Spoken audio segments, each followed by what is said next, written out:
प्रिय राम भक्तों, जय श्री राम।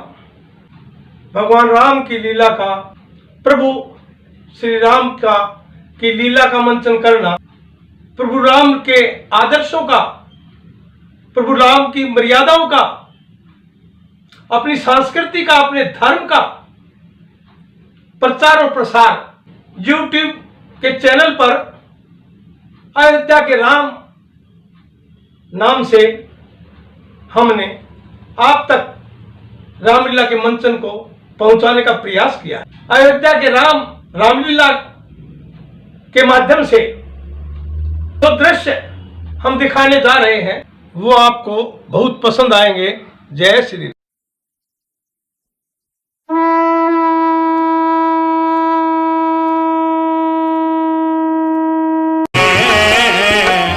राम और लक्ष्मण दोनों भाई।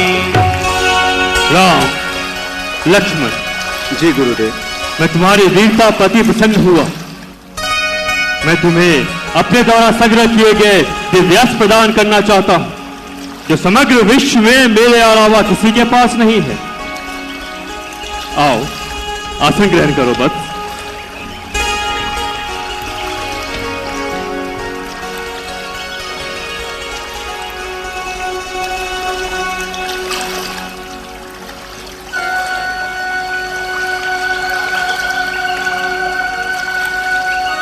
राम, जी गुरुदेव। लक्ष्मण, दिव्यास्त्र के बारे में क्या जानते हो? कुछ अधिक नहीं गुरुदेव। समय आते ही स्वतः ज्ञान हो जाएगा। जी गुरुदेव।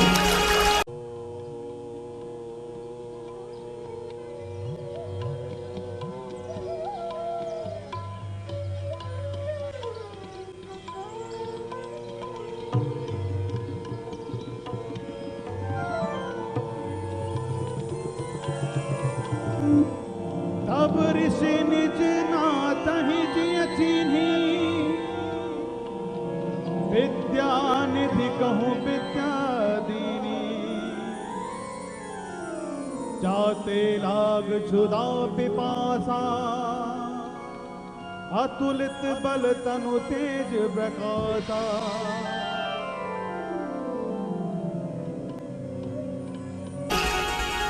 इन दिव्यास्त्रों की अपनी एक मर्यादा है।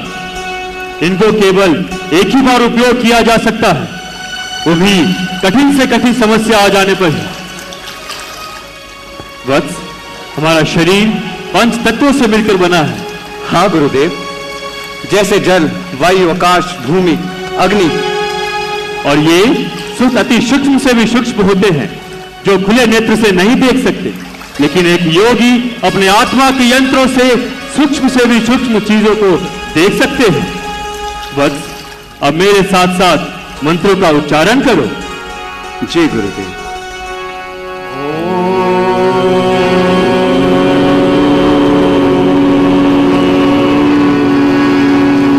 स्वस्ति न इंद्रो वृद्धश्रवाः, स्वस्ति नः पूषा विश्ववेदाः, स्वस्ति नस्तार्क्ष्यो अरिष्टनेमिः, स्वस्ति नो बृहस्पतिर्दधातु।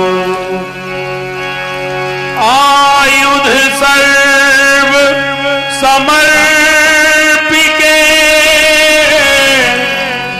प्रभु निज आश्रम आनी। कंद मूल फल भोजन, दीन भगति हित जान। राम, लक्ष्मण, नेत्र खोलो वत्स।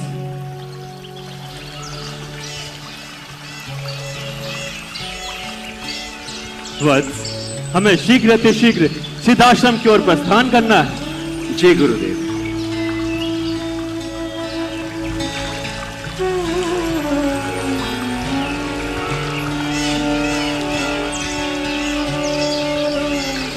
राम और लक्ष्मण दोनों भाई, संग मुनि के जाते हैं। राम और लक्ष्मण दोनों भाई संग मुनि के जाते हैं।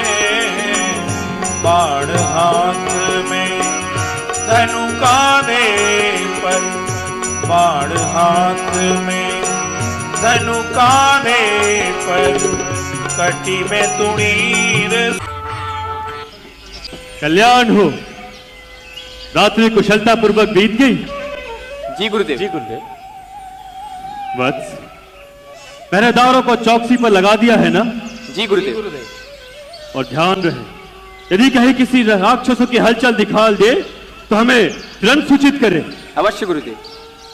वत्स, ये दोनों राम और लक्ष्मण हैं। इन्होंने कल ताड़का का वध किया है।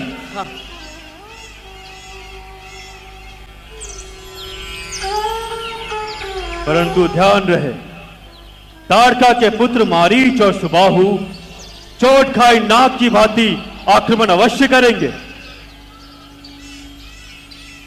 अब मैं जाकर अपना यज्ञ पूरा करता हूं। गुरुदेव, आप जाकर यज्ञ की दीक्षा लीजिए। मैं और लक्ष्मण दिन रात इस सिद्धाश्रम के बाहर पहरा देते रहेंगे। विजयी भव वत्स।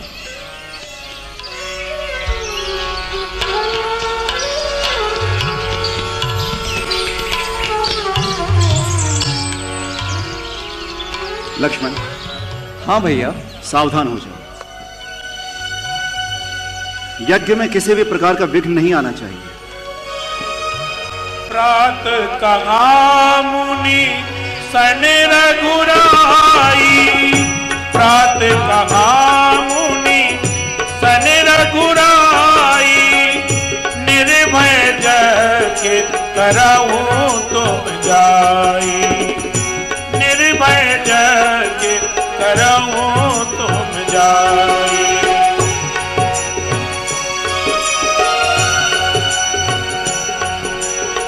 श्री राम, श्री राम, राक्षसों ने चारों तरफ आतंक फैला रखा है। राक्षसों ने आतंक फैला रखा है? हाँ श्री राम। कितने होंगे? 4-5, लेकिन वो बेहद ताकतवर है श्री राम। वो किसी भी वक्त इसी ओर आते ही होंगे। किस दिशा से आ रहे हैं वो? इस दिशा से आ रहे हैं महाराज। सुनिए, इस आश्रम में शस्त्र तो है ना? जी महाराज। और धनुष बाण? जी जी महाराज। आप सब एक काम करें, आप लोग जिस शस्त्र में निपुण हैं उसे धारण कर लें और इस आश्रम के बाहर या आसपास में किसी भी स्थान पर आप छुप जाएं, क्योंकि हम नहीं चाहते कि आपके प्राणों पर कोई संकट आए। राजकुमार, हम सब तो यहां सुरक्षित हैं, किंतु मुझे आम ग्रामवासियों की चिंता हो रही है। यदि राक्षसों ने उन पर आक्रमण कर दिया तो उनका रक्षण कौन करेगा? लक्ष्मण, आपने सत्य कहा। कदाचित मारे सुबाहु का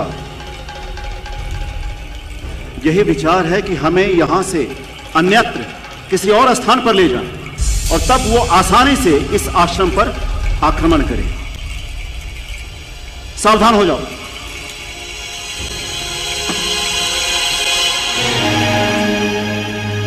आप सब जाकर छुप जाइए और शस्त्र धारण कीजिए और ध्यान रहे, शिथिलता नहीं आनी चाहिए, अन्यथा यह सारा प्रयोजन व्यर्थ चला जाएगा। जी जी राजकुमार।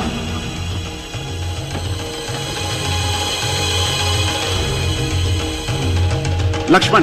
हाँ भैया। सावधान, तुम उधर देखो, मैं इधर देखता हूं।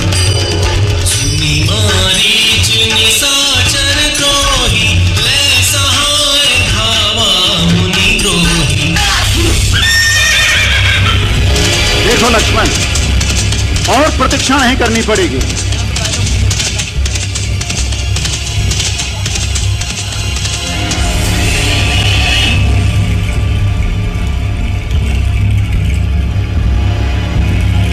मारीच और सुबाहु, मैं एक बार फिर से तुम्हें चेतावनी दे रहा हूं। तुम्हारी माता ने जो पाप किया उसका दंड उसे मिल गया, वो नर्क को सिधार गई। यदि तुम दोनों इस स्थान को छोड़कर हमेशा के लिए चले जाओगे तो मैं वचन देता हूं कि राम तुम्हारा वध नहीं करेगा। हमारी माता का तो तूने वध किया है, उसका दंड भुगतने के लिए तैयार हो जाओ। आज तुम दोनों इस वन से छूटे ही नहीं जा पाओगे। अर्थात मृत्यु तुम्हें चाहिए ही। तो चलो ठीक है, जहां तुम्हारी माता गई है तो मैं भी वहीं भेजता हूं। कायर, स्त्री वध करते हुए तुझे लज्जा नहीं आई? जो स्त्री अपनी मर्यादा त्याग दे, दुष्ट पापी अनाचारी हो जाए, उसका वध करने में कोई पाप नहीं, यह शास्त्र कहता है। और तुम दोनों अपनी मृत्यु के लिए तैयार हो जाओ। आज मैं इन दोनों का सर दर से अलग कर दूंगा। आज तुम दोनों हमारे इस वन प्रदेश से बच के जा नहीं पाओगे। देखते हैं। सैनिकों, देख कर रहो। अहमद की मौत। आक्रमण! मार डालो दोनों को।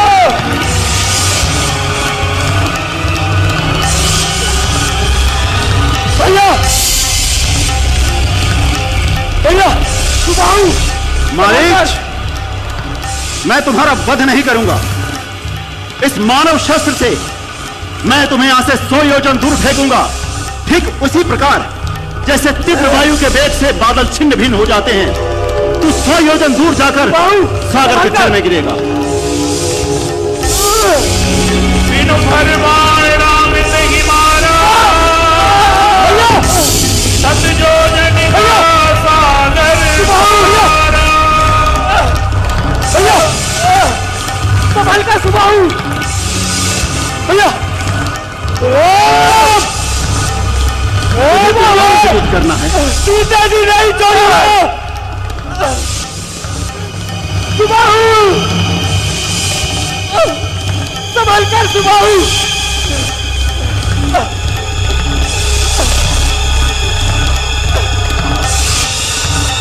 बेलित तलवार युद्ध की मनोकामना भी पूर्ण करता हूं।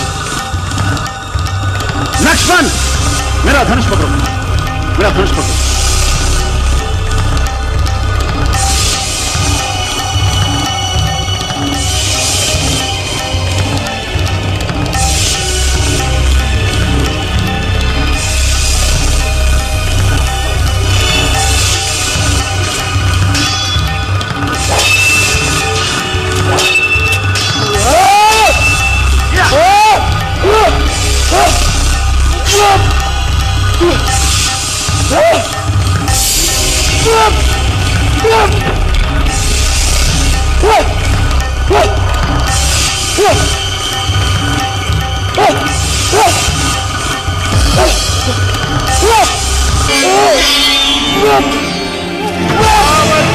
सुबाहु मुनि मारा, अनुदिन साचर कटक संगारा।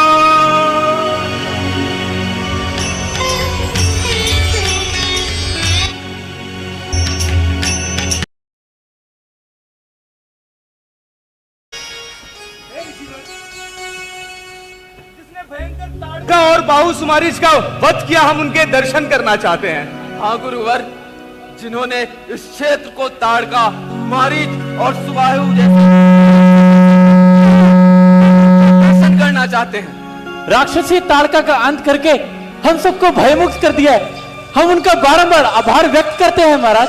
अद्भुत शौर्य दिखलाकर विकराल ताड़का एवं मारीच सुबाहु का अंत करके इस क्षेत्र में रहने वाले आपका बारंबार धन्यवाद करते हैं। हम उनका दर्शन करना चाहते हैं। हे गण, यह है अयोध्या के राजकुमार राम और लक्ष्मण। श्री राम की जय, श्री राम की जय। संकोचित मत हो वत्स, तुमने इन सब की आतंक से रक्षा की है। वैसे ही जैसे श्री हरि विष्णु देवताओं के पालनहार है, तुम इन सब के पालनहार हो। ध्यान रहे वत्स, तुम्हें संपूर्ण भारतवर्ष से इन राक्षसों को खात्मा करना है। जी गुरुदेव। वत्स, तुम इस संपूर्ण संसार के पालनहार हो। वैसे जैसे श्री हरि विष्णु इस संसार के पालनहार, शेषनाग पर सवार श्री हरि विष्णु।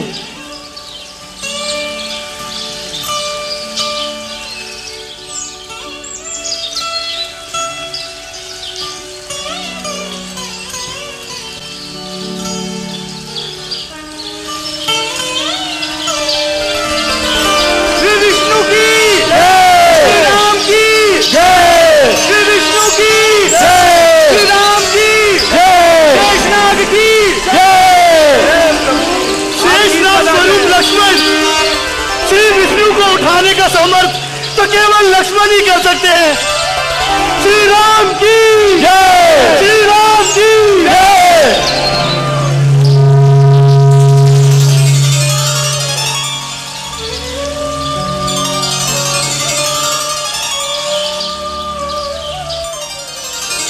हे राम तुम्हारी जय होवे। अरे कहाँ रह गई? जल्दी और पुष्प लाओ।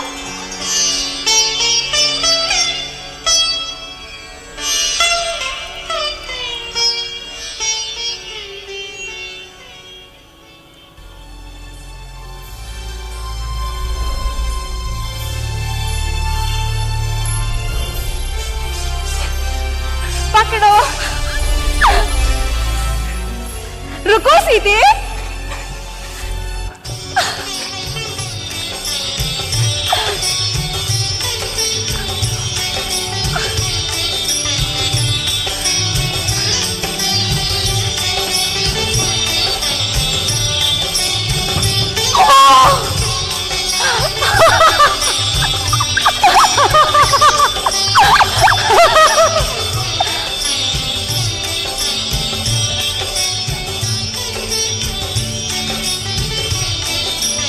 धनुष, सीते,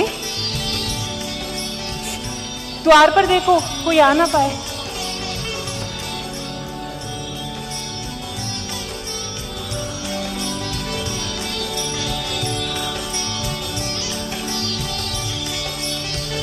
ये धनुष तो सामान्य धनुष के आकार से बहुत बड़ा है। काश का भी नहीं लगता, किसी विशेष धातु का बना लगता है। इतना बड़ा आकार, ऐसा धनुष तो मैंने पहले कभी नहीं देखा। मैं इसे उठाकर देखती हूँ।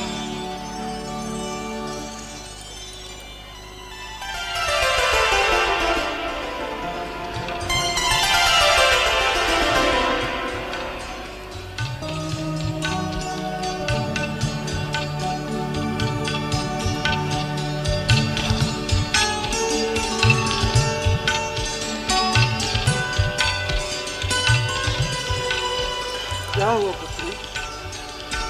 क्या धनुष नहीं उठा? नहीं पिताश्री। शायद आपने उचित प्रयास नहीं किया। एक बार पुनः प्रयास करें। पिताश्री, कितना ही तो प्रयास किया, किंतु यह धनुष तो इतना भारी है, हिलाए न हिला। एक बार फिर से प्रयास करो पुत्री, इस बार अवश्य उठेगा। जी पिताश्री।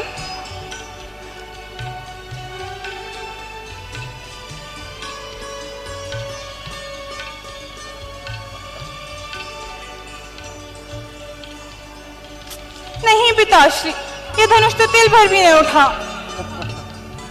आप, ये धनुष ऐसे ही नहीं उठेगा, क्योंकि इस धनुष को उठाने की एक विधि है, जिसके अनुसार ही ये उठ पाएगा। किंतु पिताश्री, ये धनुष आया कहां से? आपने तो इसकी चर्चा नहीं की। हाँ पुत्री, इसके पीछे एक कहानी है, और इसके उठाने की विधि बताने से पूर्व मैं तुम्हें इसके बारे में बताता हूं। जी पिताश्री। ये धनुष जो तुम देख रही हो, ये भगवान शिव का धनुष है, जिससे स्वयं महाकाल ने यक्ष के यज्ञ का निध्वंस किया। अत्यंत क्रोधित थे। देवताओं के अनेक बार प्रयास करने के बाद, अनेकों बार विनती करने के बाद ही शिव जी शांत हो पाए थे। तदुपरांत शिव जी ने यह धनुष उन्हें देवताओं को समर्पित कर दिया और आगे चलकर उन देवताओं ने ये धनुष हमारे ही पूर्वज देवराज जी के पास रखवा दिया। तभी से ये शिव का धनुष हमारे पास है पुत्री। पिताश्री, मुझे इस शिव धनुष को उठाने की विधि बताएं। अवश्य पुत्री। हर कार्य को करने की एक विधि होती है और यदि कार्य विधिवत किया जाए तो उसमें सफलता अवश्य प्राप्त होती है।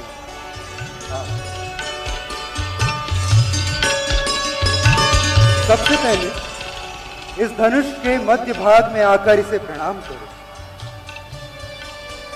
उसके बाद अपनी दोनों हथेलियां धनुष के मध्य भाग पर रखो और मुट्ठी को जकड़ दो। अब अपनी दोनों मुट्ठियों को इस तरह से घुमाओ पुत्री जैसे हम किसी वस्तु की चूड़ियां खेलते हो, और इस तरह से तुम धनुष के प्रत्यंचा चढ़ा सकती हो पुत्री। आओ, अब तुम प्रयास करो। जी पिताश्री। जटिल तो है, किंतु मैं अवश्य प्रयास करूंगी। अवश्य।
बहुत बहुत हर्षाया।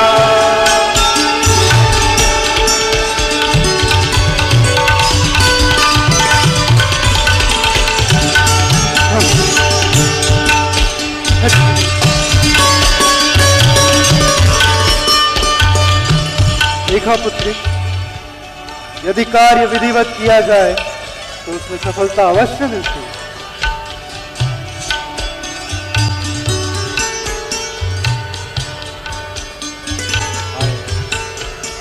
सीता ने धनुष उठा लिया। सब सुनो, सीता ने धनुष उठा लिया।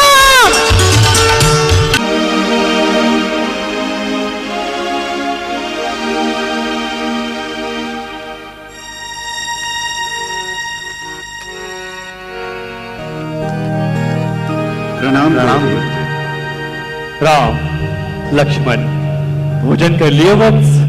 जी गुरुदेव। आओ मेरे पास बैठो।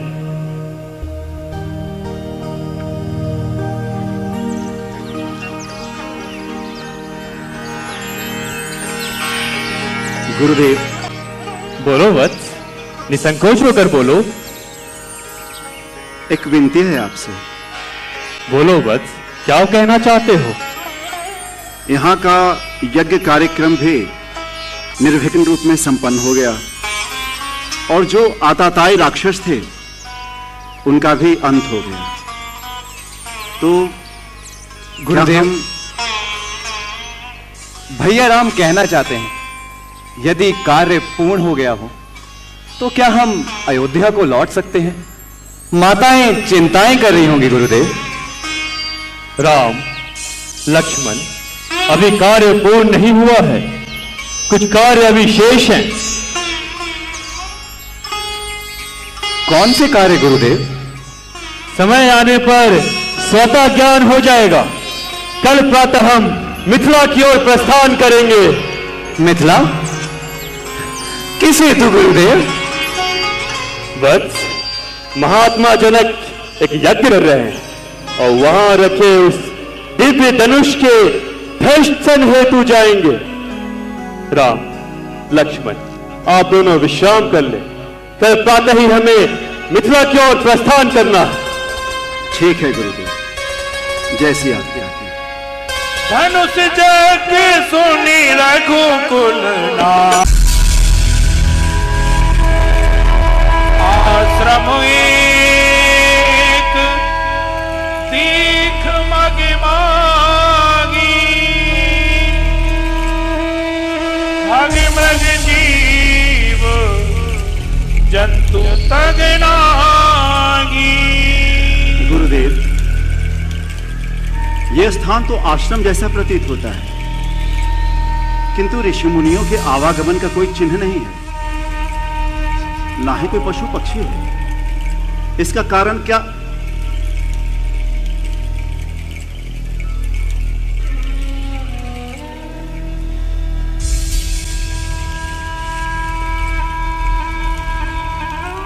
गुरुदेव, आप अचानक इस प्रकार बैठ गए, क्या हमसे कोई अपराध हुआ?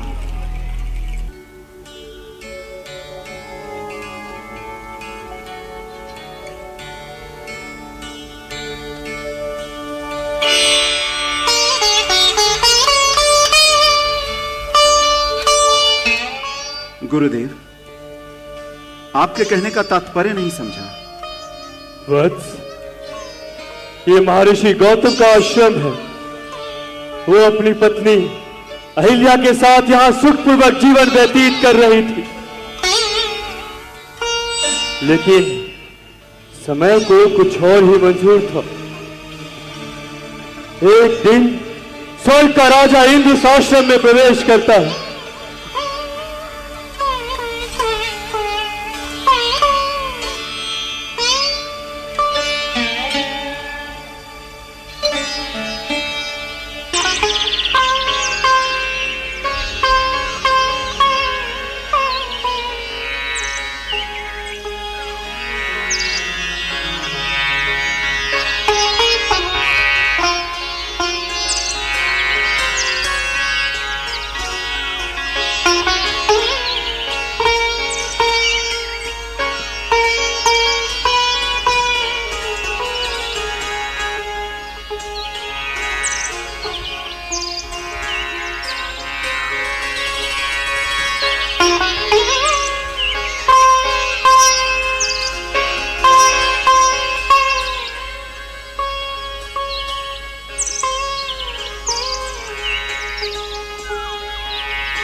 देवेंद्र? हाँ देवेंद्र, आपके दर्शन हुए, मैं तो तृप्त हो गया। मैं महर्षि गौतम ऋषि से भेंट करना चाहता हूँ, क्या वे कुटी पर होंगे? किंतु गौतम ऋषि तो अभी आश्रम में नहीं है। कोई सूचना कब तक आएंगे? जी नहीं गुरु महाराज, गुरुदेव की कोई सूचना नहीं है हमें।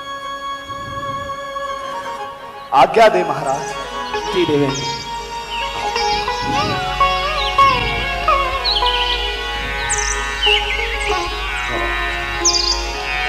मुनिवर, क्या देवी अहिल्या कुटी में होंगी? हाँ देवेंद्र, वो जो नदी के किनारे वाली कुटिया है वही अहिल्या रहती है। धन्यवाद मुनिवर, प्रणाम। प्रणाम।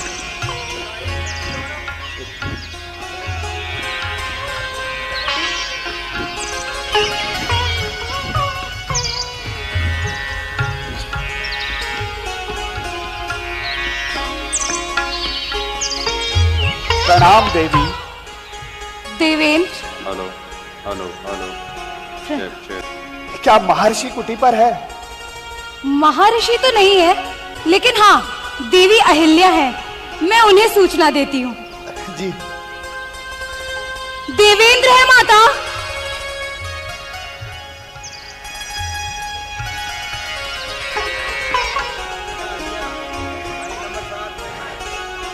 ग्रहण कीजिए। प्रणाम देवी अहिल्या।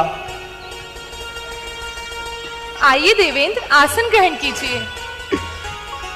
देवी पहले आप विराजिए। नहीं देवेंद्र, हाँ यहाँ स्वर्ग जैसे सुंदर सुकोमल पीठिकाएं तो नहीं, इसलिए आपको इन्हीं आसनों को ग्रहण करना होगा।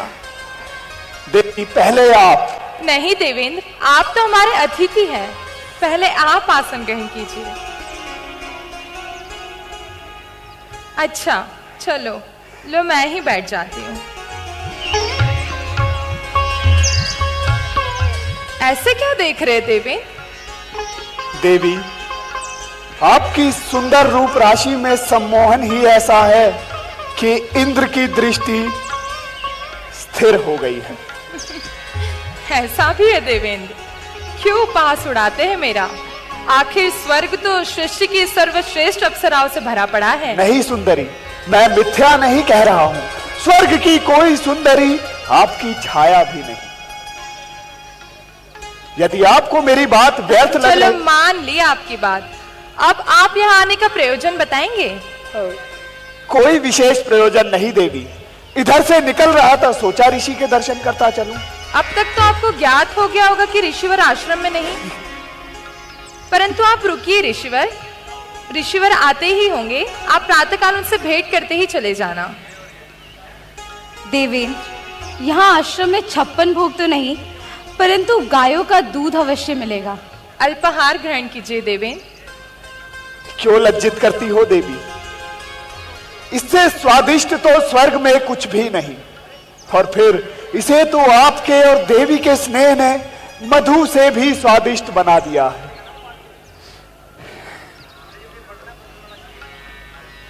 जाती है और दिन ढलते ही अपनी कुटिया में चली जाती है। आखिर इससे भी तो अपना परिवार देखना होता है। तो फिर आप यहाँ एकाकी होती है, आपको भय नहीं लगता? भय किस बात का है देवेन? ये आश्रम है, कोई नगरी नहीं जहाँ चोर और लुटेरे का भय हो। और आश्रम में ऐसी कौन सी संपदा है जिसे चोर और लुटेरे यहाँ से ले जाएंगे? किंतु वन्य पशु तो है। ऋषि का प्रकोप है देवेन, यहाँ वन्य पशु आकर भी पालतू हो जाते हैं। सत्य कहा देवी आपने, वन्य पशु भी आश्रम में आकर पालतू हो जाते हैं। आप यहाँ आने का प्रयोजन बताए देवेन, संभवतः अहिल्या आपकी कुछ सहायता कर सके। अवश्य देवी, रावण से संभावित युद्ध के लिए हम देवगणों ने एक योजना बनाई है। क्या योजना है देवेन? यही कि दंडकारण्य में ऋषिगण अपने आश्रम स्थापित करें, जहां ऋषि और देव मिलकर तपस्वियों को शिक्षित करें एवं युद्ध का प्रशिक्षण दें।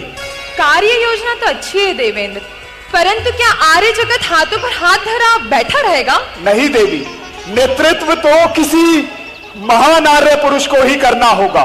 समस्त वनवासी साथ निभाएंगे तो अच्छा होगा। अब आज्ञा दे देवी।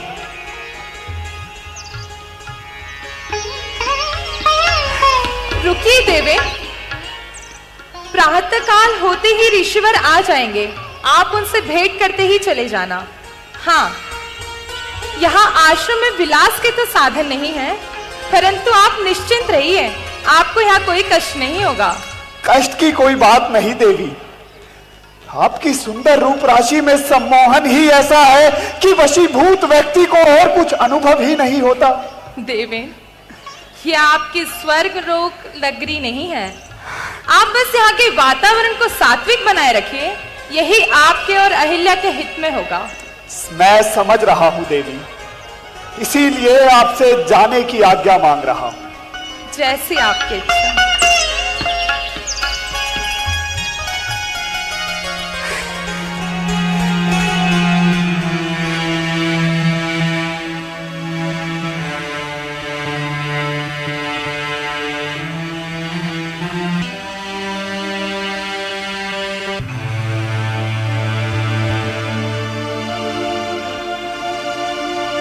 इतनी सुंदर स्त्री, इतनी सुंदर स्त्री मैंने पहले कभी नहीं देखी।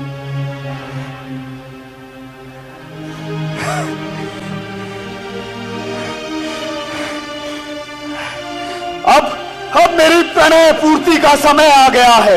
विश्व की अपूर्व सुंदरी अहिल्या अब कुछ ही क्षणों में मेरी होगी। हाँ, किंतु नहीं, यदि मैं इंद्र वेश में गया और अहिल्या ने मना कर दिया तो इंद्र के स्वाभिमान को चोट पहुंचेगी। हाँ, एक उपाय है।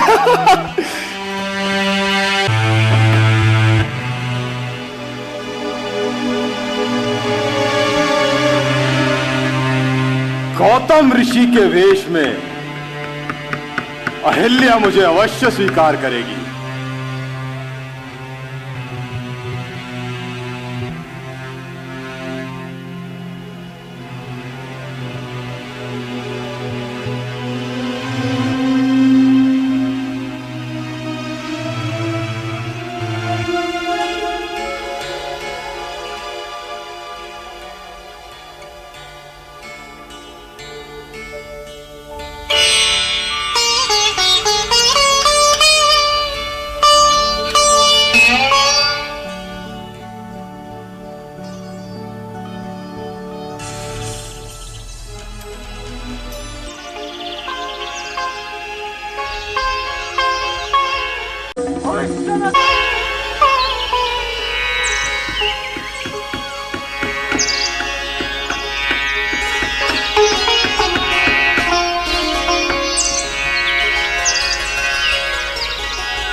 ये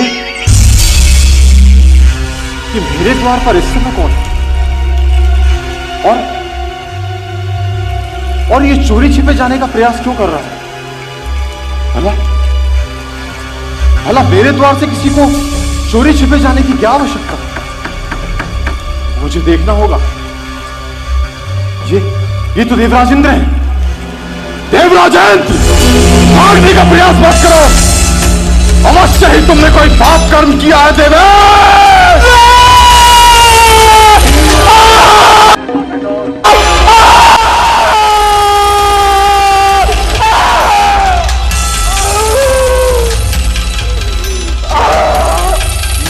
नराधम, महर्षि के कुल को कलंकित करने वाले, आज के बाद तू किसी के साथ रमण करने योग्य नहीं रहेगा।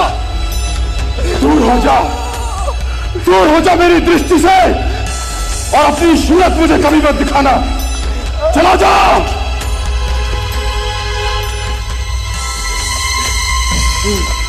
ऋषिवर, आप इतने क्रोध में? चरित्रहीन! यदि तुझे इंद्र के साथ ही रमण करना था तो पितामह से संवाद करके उसके साथ क्यों नहीं चली गई?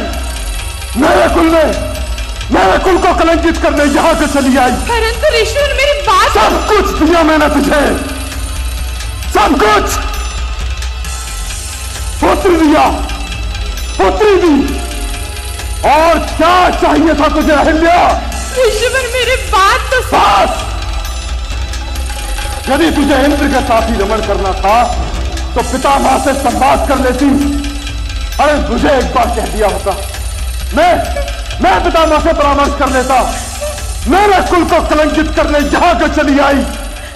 मेरे कुल के गौरव को दूषित कर दिया है तूने। ऋषिवर, आप अपनी मर्यादा लांघ रहे हैं। गृहस्थता की पराकाष्ठा। इतना कुछ होने के बाद भी आंखों में कोई गिलानी नहीं, अपराध का कोई बोध नहीं। बस ऋषिवर, बस। माना अपराध हुआ है मुझसे, परंतु आप इस अपराध की सीमा को लांघ रहे हैं। आखिर पत्नी हूं मैं आपकी। कोई कोई दासी नहीं। अभिमान, अभिमान तो देखो इस कुलटा का। इतना कुछ होने के बाद भी आंखों में कोई गिलानी नहीं, कोई अपराध बोध नहीं। अब तेरे साथ मेरा निर्वाह संभव नहीं है। यदि मुझसे क्षमा मांग ली होती, अपना अपराध स्वीकार कर लिया होता, तो अवश्य ही तुझे क्षमा कर देता। परंतु तुझे तो अपने अपराध का कोई बोध ही नहीं। मैं गौतम ऋषि आज से इसी क्षण से तेरा परित्याग करता हूं और इस समस्त त्रिभुवन को तेरा परित्याग करने का आदेश देता हूं।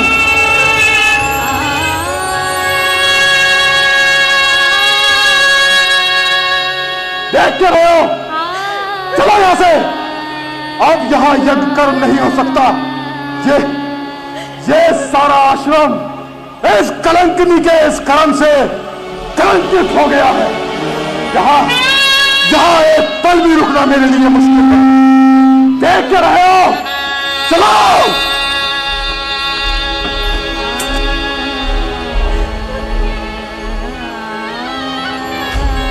आजीवन एकांतवास।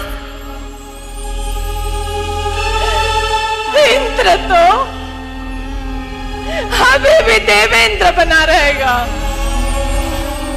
त्रिलोक में सम्मानित होता रहेगा। परंतु मेरे सम्मान का क्या? माना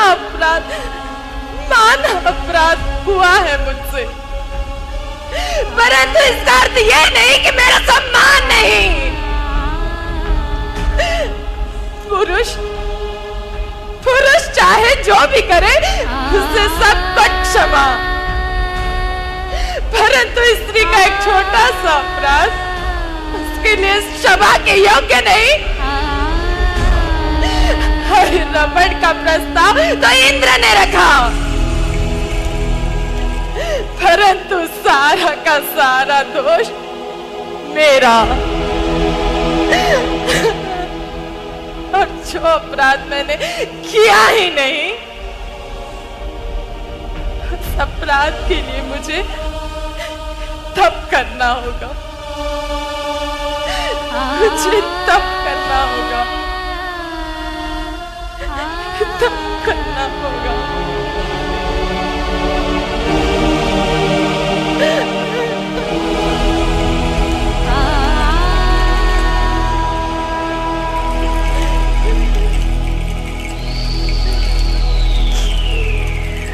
गुरुदेव,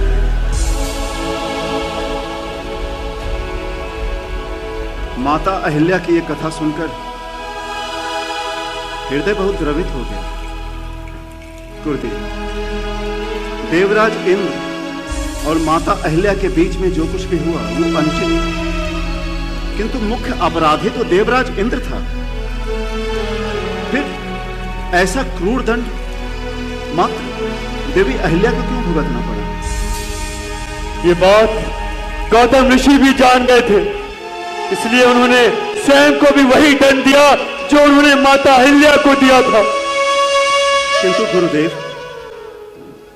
प्रश्न ये है कि महर्षि गौतम ने देवराज इंद्र के सामाजिक बहिष्कार के लिए सबको प्रेरित क्यों नहीं किया? देवराज इंद्र तो आज भी सब जगह पूज्य हैं, वो यज्ञों में हव्य स्वीकार करते हैं। तुम्हारा अपराध सत्य है राम, परंतु जो हो चुका वो हो चुका। हम समय को, चक्र को वापस नहीं घुमा सकते। अब सोचनीय ये है कि करनीय क्या है।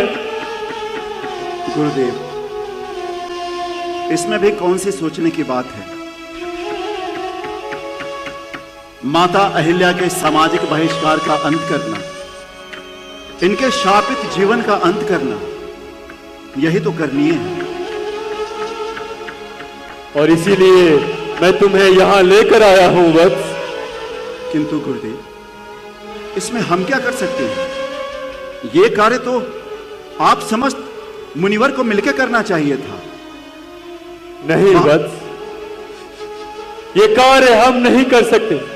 इस कार्य को करने हेतु नियति ने केवल एक ही पुरुष को बनाया, वो तुम हो राम। आगे बढ़ो राम।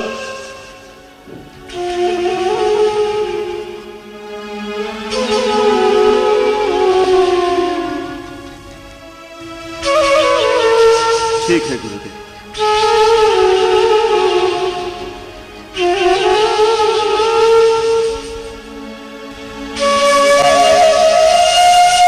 आप नहीं चलेंगे? नहीं राम, मैं यही प्रतीक्षा करूंगा।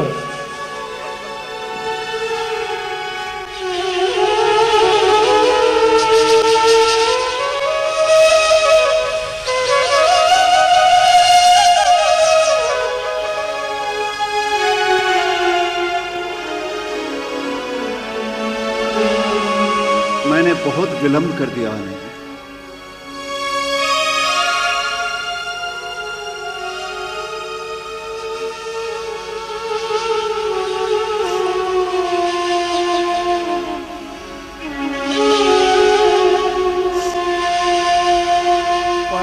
सत पद पावन शोक न सावन प्रगट भई तप पुंज प्रणाम माता है। देखत रघुनायक जन सुखदायक सन्मुख होए कर जोर रही। सन्मुख होए कर जोर रही।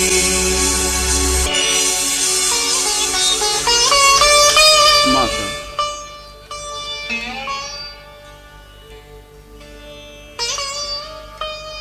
मेरे आपके समक्ष दृष्टि उठाने का साहस नहीं हो रहा। मुझे क्षमा कर दे माता। नहीं राम, आप क्यों क्षमा मांग रहे हैं? आप तो अहिल्या के दुर्भाग्य के कथानक में कहीं भी नहीं। किंतु माता, जिस पुरुष प्रधान समाज ने आपके साथ अत्याचार किया है माता, ये राम भी तो उसी समाज का हिस्सा है। इसलिए आपसे क्षमा मांग रहा हूं माता। नहीं राम, जो अपराध आपने किया ही नहीं है उसके लिए क्षमा मांगना भी तो उचित नहीं। आप गुरुवर को भारी छोड़ा है राम। क्या वो अभी भी अहिल्या को त्याज्य समझते हैं? नहीं माता, ऐसा न कहे माता। गुरुदेव तो स्वयं हमें लेकर यहां आए हैं। लक्ष्मी। हाँ भैया। गुरुदेव से जाकर विनती करो और उनसे कहो कि माता अहिल्या उनके दर्शन करना चाहती है। जैसी आज्ञा भैया। जाओ।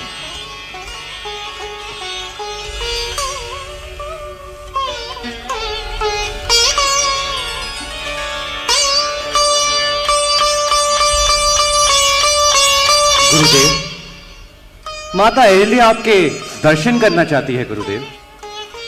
चलो लक्ष्मण। आइए गुरुदेव।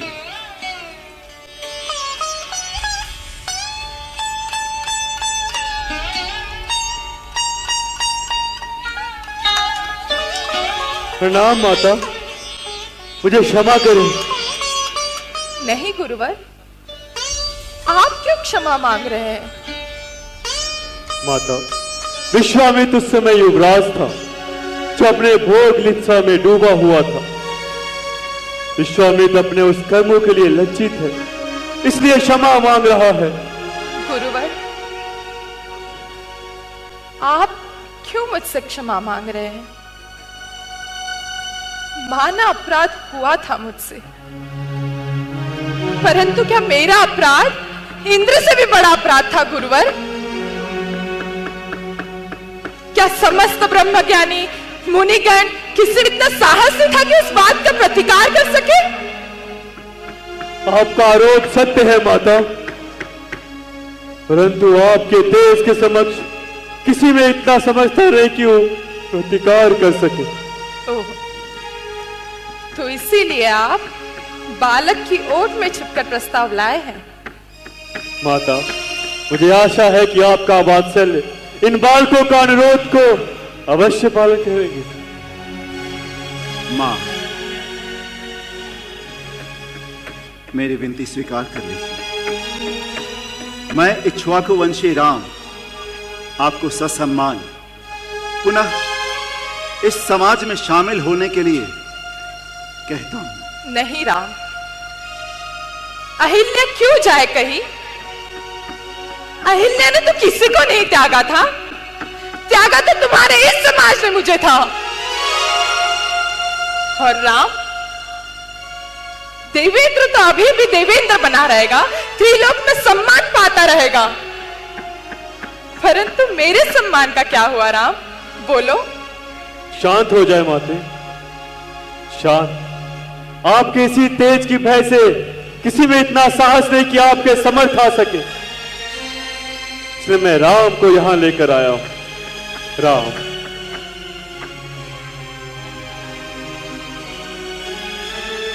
आखिर त्रिलोक में एक ही तो ऐसी विभूति है, इससे भला अहिल्या कैसे निराश कर सकती है गुरुवर?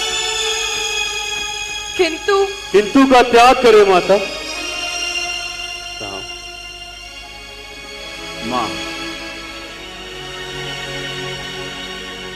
हम सब तो मात्र मिट्टी के खिलौने हैं और आप अपनी शक्ति से उठ खड़ी हुई हैं। आपने आज तक जो कुछ भी झेला है वो प्रमाण है आपके पतिव्रत धर्म का, जिसके साक्षी ये पेड़ पौधे हैं। मां,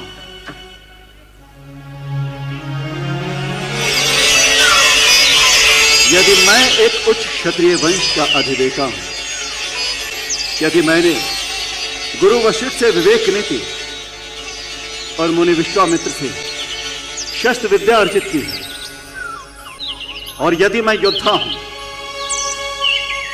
और इस समाज को नई दिशा देने का समर्थ रखता हूं, तो मां, मैं आपके ऊपर लगे तीनों प्रकार के दोष, शास्त्राचार, देशाचार और लोकाचार के समस्त बंधनों से मुक्त करता हूं और इस समाज में जीने का अधिकार प्रदान करता हूं। और जिसे मेरा यह निर्णय मान्य ना हो वो मेरे सम्मुख आए।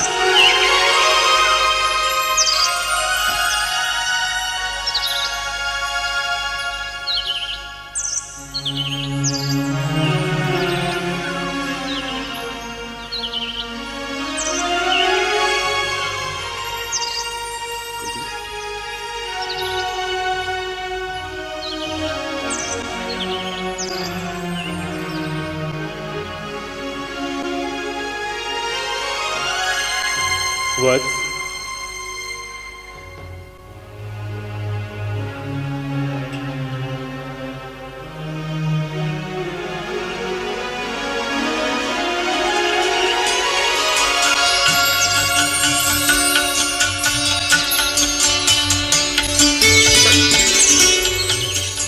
सच में तुमने बहुत कष्ट झेले हैं।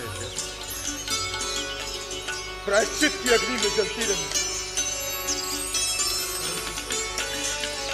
परंतु प्रायश्चित की अग्नि भी मन का मैल साफ कर देती है, सोने से अधिक शुद्ध और कुंदन से अधिक निर्मल बना देती है।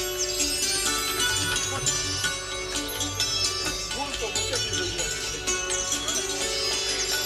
मैं सात्विक जीवन में इतना लीन रहा कि अपने ग्रस्त जीवन को भूल गया। मुझे क्षमा करें।